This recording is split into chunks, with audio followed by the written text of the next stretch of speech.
família, que você tem de sangue, genética. Não, eu amo com aquele amor de Deus com o qual Deus me mandou amar todos os seres humanos. Até o Trump, até o Elon Musk. Agora, eu gosto dele? Não, eu abomino, aborreço. De todo o meu coração. É. Aborreço, meu amigo. E é isso aí, gente. Eu não sei por que você tá tão perplexo assim. Eu não sabia, não. Até sobrou até pro Trump, pelo Musk.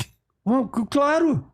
É uma das criaturas mais abjetas que já foram produzidas no planeta Terra. Mas explica aí por quê. Olha em volta. Você não está enxergando nada. Olha o que está acontecendo nos Estados Unidos da América. Olha o que está acontecendo no planeta. Olha as decisões diárias desse cara e não é de hoje. Você tá falando da questão da guerra? Não, eu tô falando dele quase desde que ele nasceu, meu amigo. Assista todos os documentários, leia todos os livros. Sobre o Elon Musk? Não, sobre o Trump primeiro. Tá. O Elon Musk também. O Elon Musk eu li e assisti documentário sobre ele. E Daí eu pesquisei um pouco mais. É um cara, assim, quase inumano. É um cara sem solidariedade, sem compaixão, sem misericórdia, matemático. Ele é mais robótico do que os robôs que ele cria. A inteligência dele é mais artificial do que aquelas que ele contrata e produz. Ixi, Maria. Anota tudo isso aí, que amanhã a gente vai fazer um episódio sobre ele, inclusive. Ah, é? Com então... o Sacani. Eu não sei o que o Sacani pensa. O que o Sacani pensa é... O Elon Musk é o herói da ciência, né? Ai, meu Deus, eu sinto muito. Eu até pensei que quem ia me entrevistar hoje aqui era o Sacani. É que você vê bastante, ele participa bastante aqui do canal. O Sacani? Participa bastante. É. Mas assim, o Elon Musk, ele por exemplo, a empresa dele, Starlink, ela coloca internet em vários lugares onde não tem. E daí? A minha pergunta é, e comida? Comida? E paz? Por exemplo, tem... E reconciliação? Então, teve já alguns lugares que, através da comunicação que ele ofereceu... Desculpa, companheiro. Desculpa. Conseguiram, sim, levar comida. comida. Como é que a gente consegue ter um planeta com futuro quando 1% da população, dos ricos e bilionários, tem 65% do que deveria ser a necessidade humana? E entendi. se a perspectiva média de ambição de vida que se almeja pela projeção de sonhos que esses caras fazem, para ser realizado, a gente precisaria de 7 planetas Terra para atingir esse objetivo. É por isso que ele quer colonizar Marte. Mas a gente tem que ir para Marte para isso, num lugar que cheira pior do que ovo podre, com um planeta lindo desse. Não, bastava... ele diz o seguinte... eu sei o que ele diz. Então, a humanidade está consumindo muito recurso. Para isso, ele está investindo em mudança de matriz energética, por exemplo. Que é uma coisa que preocupa muito. Enquanto isso, ele está com Trump. Drill, baby, drill. Drill, baby, drill. Vamos furar, vamos fazer, vamos tirar todo o petróleo da Terra. Quando tirarem todo o petróleo da Terra, já não terá mais oxigênio para respirar. O Elon Musk é uma contradição em pessoa. Ele tem um discurso para um lado e uma prática para o outro. Então você está conversando com o cara mais errado desse mundo do ponto de vista de qualquer que seja a adesão a Elon Musk. Para mim, é um ente robótico, quase sem alma e sem coração. Mas o Trump, quando ele colocou, o Netanyahu, quando ele colocou Putin... a Starlink, por exemplo, para ceder internet para a Ucrânia no começo da guerra. Ele fez aquilo justamente para aquelas pessoas tivessem mobilidade, tivessem comunicação e pudessem... E o que aconteceu depois? Pudessem sair do país, pudessem sair do... O que aconteceu hoje? O que está acontecendo hoje? Do lado de quem que ele está? Apoiando o que ele está? A Ucrânia está sendo... Não tem começo, tá saindo perdendo desse final da guerra aí, depois de 3 anos. Não tem começo, meio e fim. Não é saindo perdendo, ela já começou perdida. Como é que ela ia ter vantagem ou capacidade de vencer a guerra contra a Federação Russa? Com todo o poder nuclear, um poder nuclear maior do que o dos Estados Unidos, recursos energéticos de natureza extraordinariamente grande. Já era uma guerra perdida, eu não sei como aguentaram. Tanto é que o Putin achou que ia vencer a guerra em 3 dias. E está há 3 anos. E não conseguiu vencer. Talvez a perspectiva, a melhor saída seja para o Zelensky dizer, vamos entregar os 20% que já foram tomados e mais a Crimeia, isso e aquilo, para ver se a gente sobrevive. Agora, pelo amor de Deus, eu não sei onde vocês estão com a cabeça, sinceramente. Parece que não tem linearidade de acompanhamento histórico. Começo, meio e fim. Eu me lembro, eu não esqueço de nada. Sabe qual é o meu problema? Eu tenho uma memória horrorosa. Eu me lembro de coisas de quando eu tinha 2 anos de idade. Te conto e você fica perplexo. Eu não me esqueço de nada. Eu me lembro de tudo. Então eu me lembro da Starlink, ele botou, foi bonitinho, não sei o que, continuou. Se tivesse continuado, ele não estaria fazendo o que ele está fazendo hoje, nesse conluio de banditismo universal, global e mundial com o Trump, contra a sobrevivência planetária. Você acha que o Elon querendo evasão para Marte. Você acha que o Elon Musk é o inimigo do planeta? Ele é um dos maiores inimigos do planeta. É um dos com maior potencial de inimizade planetária que o planeta Terra já conheceu, é o Elon Musk. E o Donald Trump também, que não tem a menor consequencialidade de compromisso com a sobrevivência humana no planeta. É America First, sendo que a América é o umbigo dele. É o umbigo dele. E tem mais, é uma política que vai voltar na cara dele. A China vai deixar os Estados Unidos para trás, assim, passando de passagens. Porque enquanto eles ficam brigando por usos e costumes e aquele conluio com a igreja evangélica para se eleger, apoiando os temas e as pautas mais desumanas possíveis, num retrocesso e num retardo horroroso, planetário e civilizatório, a China está lá quietinha, todo dia lança um produto novo que assusta os Estados Unidos. Hoje foi um drone que mergulha, anfíbio, sobe igual um foguete, desce, anda embaixo d'água com a velocidade com a qual viaja sobre a Terra. Enfim. Surreal, né? Surreal. Isso não é nada. E eles não precisam, os chineses não precisam fazer propaganda de si mesmos. Se você vai... Eu gosto da China. Se você vai à China e depois você desce em Nova York, parece que você está chegando numa Índia. Comparado com o que você assiste da China. A China é o país mais tecnológico do mundo. Isso é verdade. Mas olha, não é só mais isso. Será tudo mais. O futuro, como o meu amigo Alok diz, o futuro é ancestral. Em relação a uma frase que precisa ser entendida. Se a gente quiser ter sobrevivência planetária, a gente tem que abrir mão de uma quantidade enorme de coisas em relação às quais a gente não abre mão. E não abrindo mão de nada disso, nós vamos morrer em cima da nossa própria ganância. E a Terra, no padrão contingencial contemporâneo, não tem meios nem recursos para sustentar mais do que 800 a 1 bilhão de pessoas. Ou seja, tem 7 bilhões de pessoas sobrando, que precisavam ser eliminadas do planeta. Mas como? Guerras, pestes, fome, miséria, tudo que já está acontecendo e que só vai aumentar. Diz pro Sacani escrever tudo que eu tô dizendo aqui e me cobrar daqui a 15 anos. Tá gravado, não precisa nem falar nada. Tudo que eu falo pode ser gravado. E eu diria isso pro Trump, pro Elon Musk, pro Sacani também. Mas por exemplo, o planeta, tanto em questão de aquecimento global, tanto em questão de recursos naturais, população e etc., o planeta, pelo menos na visão desses caras, é o que eles dizem, tá? Mas é só a visão desses caras, não é a visão deles, são os negacionistas. Eles não são. São. Não são, não. Totalmente negacionistas. O Trump... No discurso eu tô dizendo que não é. Não. Eu não sei como funciona na prática. Na prática é que são. Você não viu, você não lembra? Você assistiu? Você teve memória da campanha do Trump antes da pandemia? 2016? Ele fazendo pouco... 2020. Das vacinas. Lembra? Fazendo pouco dos comícios. Depois que o bicho pegou e que milhões começaram a morrer, aí ele teve que adotar a vacina. Aí nessa campanha agora com a Kamala Harris, eu não sei como a Kamala é uma desmemoriada, porque se fosse comigo eu teria atropelado ele 1 bilhão de vezes, com um monte de histórias do negacionismo dele. É que lá nos Estados Unidos esse negócio da vacina não pegou tanto assim quanto aqui no Brasil. Pega em qualquer lugar porque morreu gente pra caramba. E não interessa. Ela é um fato em si, o negacionismo, esse tipo de negacionismo. Não, mas isso foi uma questão específica. Essa brincadeira com a ciência, ele está desmobilizando. Ele está tirando todo o investimento em ciência e em educação. Ele botou o Kennedy Jr., filho do Robert, o país deve estar se revirando na tumba com aquele tipo de filho, que é um cara negacionista, anticientífico, desmobilizando toda a estrutura. Você viu o que aconteceu hoje? O Elon Musk estava querendo que todos os funcionários do departamento, dos funcionários do Estado americano, prestassem satisfação à secretaria dele.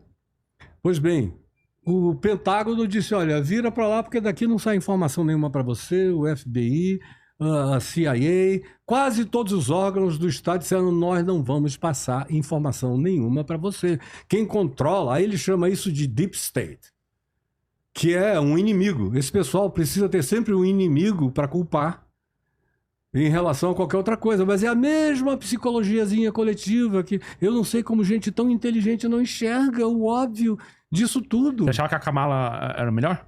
Em relação ao Trump? Claro, e olha que eu não era fã da Kamala.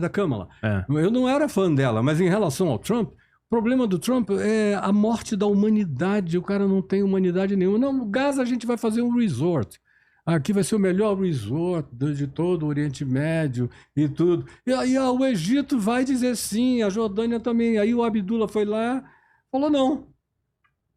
Aí o Egito, só porque recebe recursos americanos, armas americanas, ele achou que estava refém. O Egito disse, a gente perde cabra, perde bode, mas comigo ninguém pode.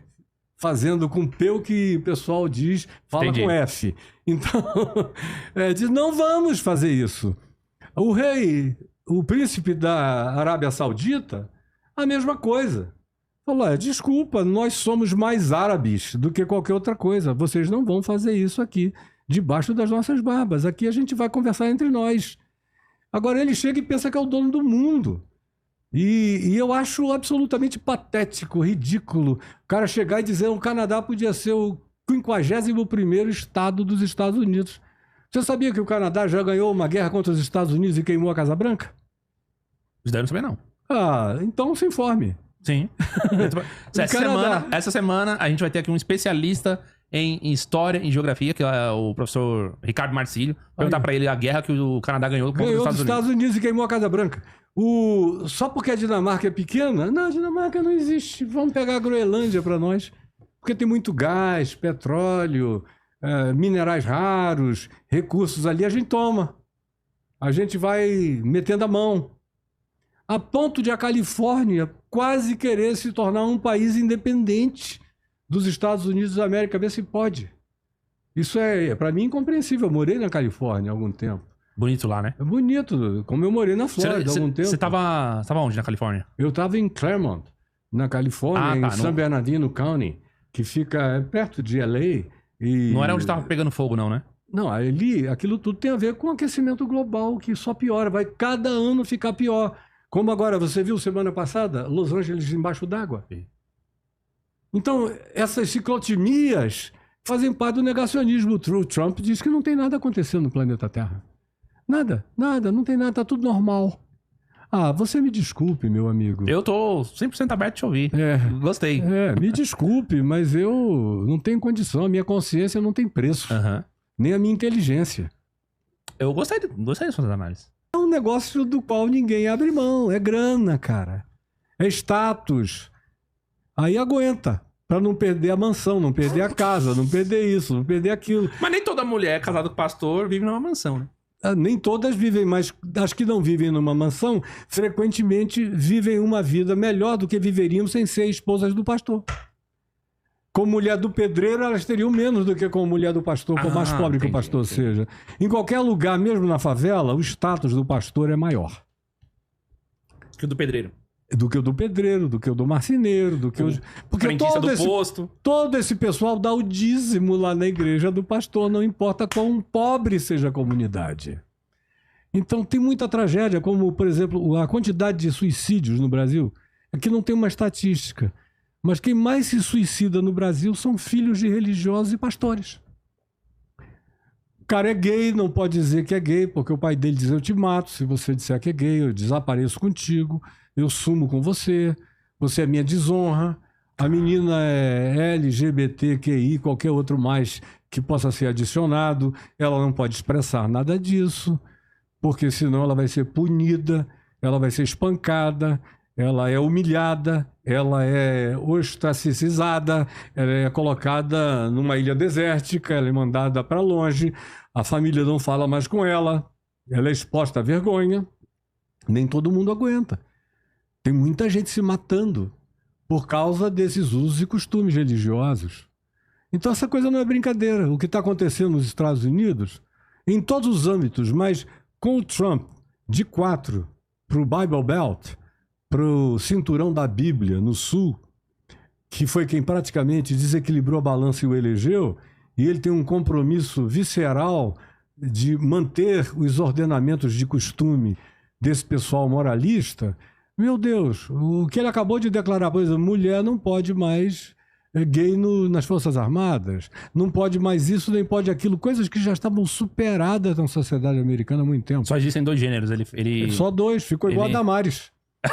Meninos vestem azul e meninas rosa. Você já imaginou os Estados Unidos da América irem para esse tipo de retrocesso da Idade da Pedra? Eu acho pavoroso. Uhum. E eu cheguei aqui sem saber absolutamente nada do que você pensa. Eu tô sendo franco dizendo tudo que eu penso. Assim que é bom. Mas é a sua personalidade, já sabia. É a minha impossibilidade. Eu não consigo não dizer a verdade, meu irmão. Por isso que eu falei, eu tenho que perguntar, né? Quando é que eu vou ter outra chance de conversar com o Caio Fábio? Bem, no reino do meu pai, o problema, meu querido, é que ninguém quer ouvir o que Jesus diz no Evangelho. Aí eu viro o herege, falando as verdades que Jesus disse, repetindo as mesmas coisas que Jesus disse, eu me torno abominável. O que me faz olhar para cima e dizer obrigado, Senhor. Porque eu estou em boa companhia. Eu estou na companhia de Isaías, Jeremias, Ezequiel, Oséias, Amós, Obadias, Jonas, Miqueias, Zacarias, Naum, Malaquias, Paulo, Pedro, Tiago, João, quem deu a vida pela causa. E não me interessa nenhuma multidão. Se elas vierem, eu já tive todas as multidões que ninguém teve nesse país.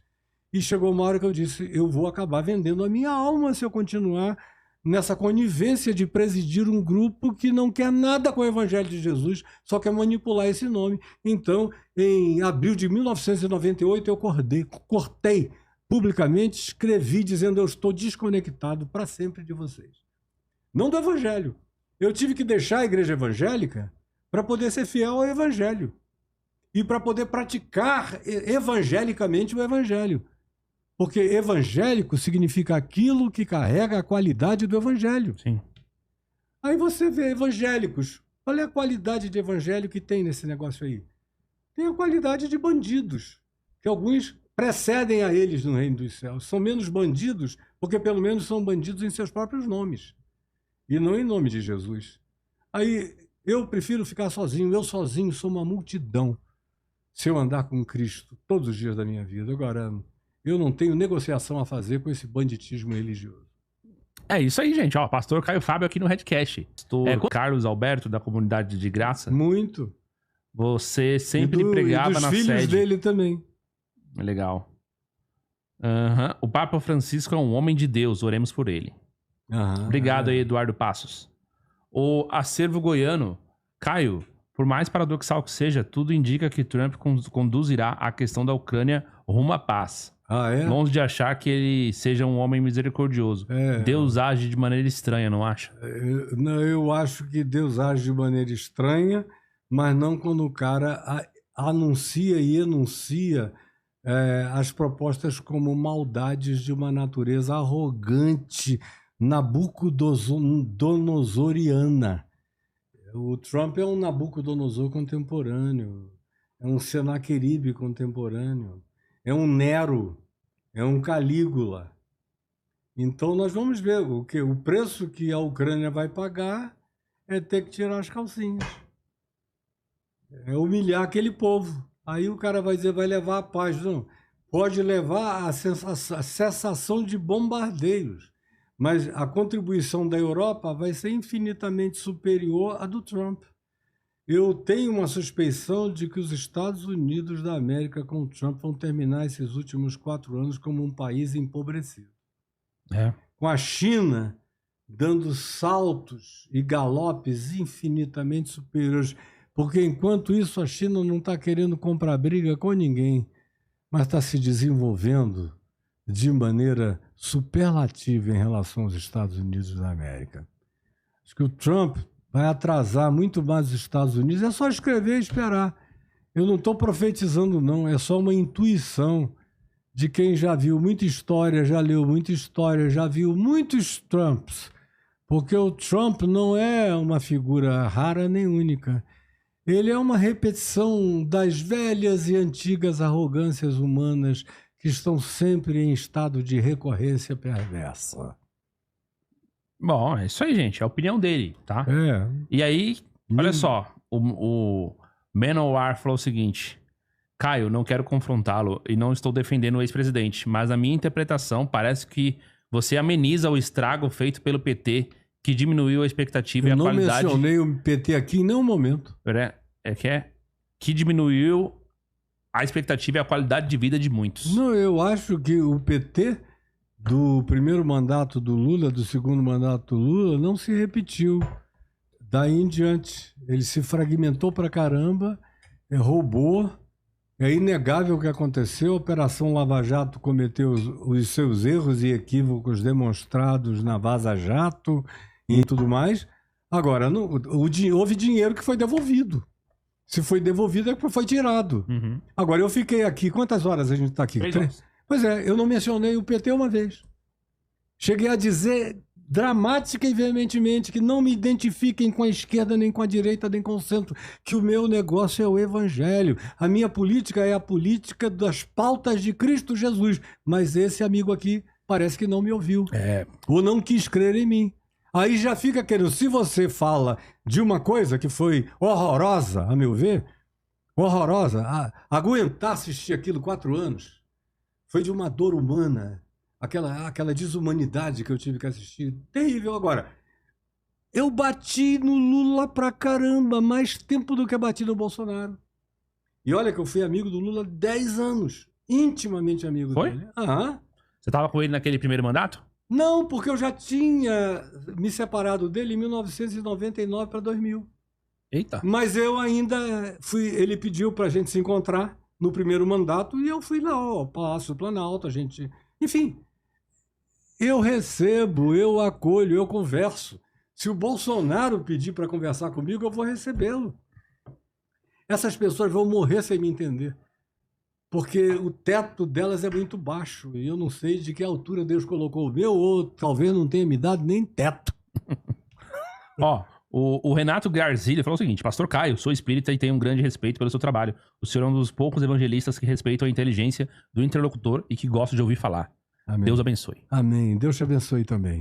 E o Tyler Durden fala o seguinte: Pastor, há cerca de 1 ano lhe vi em um hospital na Asa Norte, em Brasília. Você estava com a sua filha, percebeu que eu reconhecia e veio falar comigo com muita simpatia. Amém. Agradeço pelo carinho. Amém. E pra finalizar, o Alan Silva falou um negócio estranho aqui. Diante da busca do poder e influência por indivíduos e da crescente tensão entre nações, o que o modo de vida de discípulos como Dietrich Bonhoeffer, isso mesmo, e Sadhu Sundar. Singh. Isso. São pessoas que eu amo profundamente. E o Sadhu Sundar Singh foi uma das pessoas que mais me influenciaram no início da minha conversão. Foi um místico cristão da Índia e que morreu cedo, aos 33 anos de idade. Um indivíduo apaixonado por Jesus, se converteu com 14 anos e foi alguém que teve uma influência, sem que eu, obviamente, jamais o tenha conhecido, profunda na minha vida, na minha espiritualidade. Foi pelas mãos do Sadhu Sundar Singh que eu me entreguei ao jejum e à oração durante 10 anos. Eu jejuava dia sim, dia não, dia sim, dia não, e tanta coisa foi mudada no meu caráter pela perspectiva de dedicação devocional que eu aprendi com meu pai e com o Sadhu Sundar Singh. E o Dietrich Bonhoeffer foi no auge do Hitler, quando a igreja da Alemanha toda, praticamente, como aconteceu aqui no Brasil, antes, no governo anterior, 95% da igreja da Alemanha baixou as cirolas para o Hitler. Geral. Abençoaram Hitler como um Messias enviado da parte do Senhor. Como estão fazendo agora nos Estados Unidos, como estão fazendo e farão de novo. E fizeram no Brasil e há uma tendência mundial para esse tipo de culto a essas personalidades perversas, hitlerianas. Então, 95% da igreja da Alemanha diz que Hitler era um enviado de Deus. Mas isso não foi porque tinha... Você tinha uma igreja oficial do governo que ele queria formar e ele já estava preparando? Não, ele sempre foi ocultista. O culto dele era ao drill. Vocês precisam conhecer a história do hitlerianismo, que é a mesma do Steve Bannon, por trás do Trump. Envolvida com ocultismo, com culto a espíritos malignos, com tudo isso. O resto era fachada. Aí, meu querido, eu posso dar uma aula aqui Me chama que eu dou uma aula para vocês do ocultismo dentro do nazismo. Show. E uma quantidade enorme de crentes alemães que, mesmo sabendo disso, sucumbiram. Porque a promessa era: nós vamos ter um Reich de 1000 anos, como eu vi o Steve Bannon nesse congresso lá em Washington dizendo: vocês vão apoiar Trump, nós vamos ter um... E aqui, ó, pá, nós vamos ter não sei quantos anos de governo, isso aqui não vai acabar. É a mesma historinha. É um Himmler repetindo a mesma coisa. A gente está vivendo dias calamitosos no planeta Terra e eu acho que tem muita gente distraída ou não querendo enxergar. Então, o Dietrich Bonhoeffer, voltando aqui a ele, fez parte do movimento que se chamou de Igreja Confessante, contra a igreja que se deixou levar e seduzir pelo nazismo, pelo Hitler e por aquela dominação de 1000 anos de glória alemã e germânica, ariana e tudo mais, de supremacismo e todas essas coisas. Repetindo mais ou menos as mesmas pautas. Se fosse gay, morria.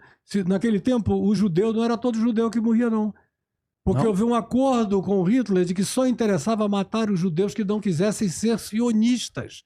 Os judeus que quisessem voltar para Israel, para o Oriente Médio e fazer um Estado, não seriam perseguidos. Eram judeus que não queriam sair dos seus países, que entendiam que judaísmo não era um Estado, era uma religião, era uma fé, era uma compreensão. Esse foi o pessoal que o Hitler matou.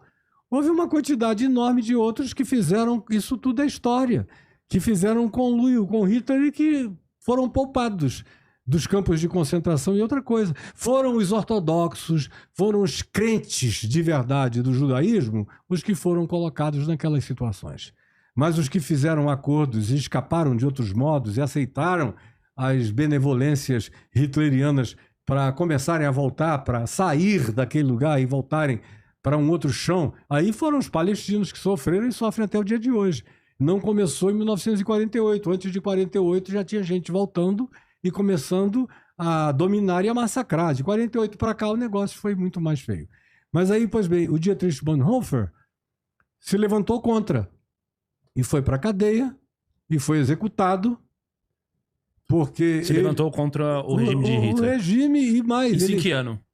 Foi lá, mais ou menos no final da guerra. Mas ele foi executado porque ele fez parte de uma conspiração para matar o Hitler.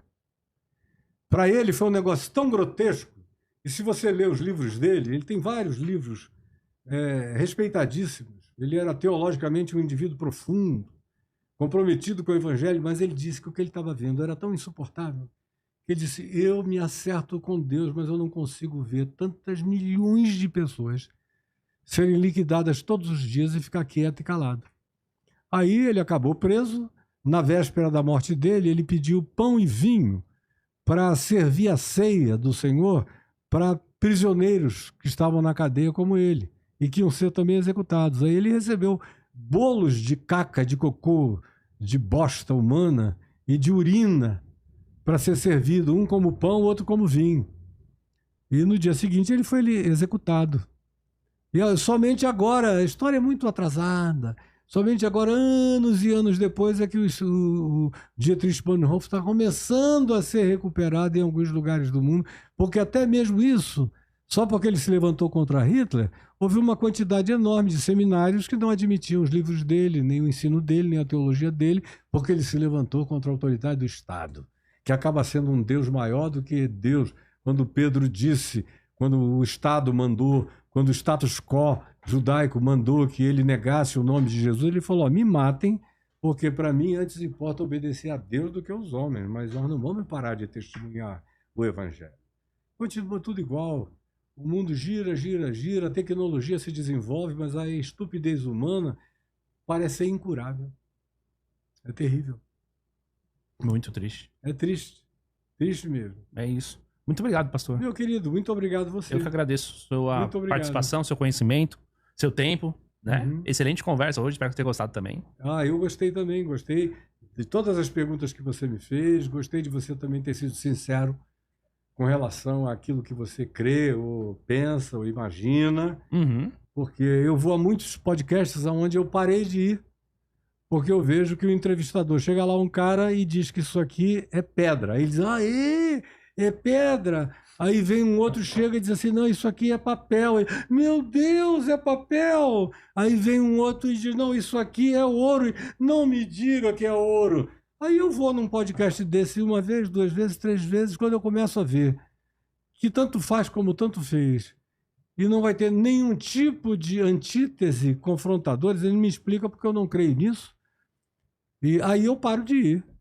Porque eu não estou ali para ficar vendo o indivíduo dizer sim para todas as idiotices do mundo. Então, parabéns.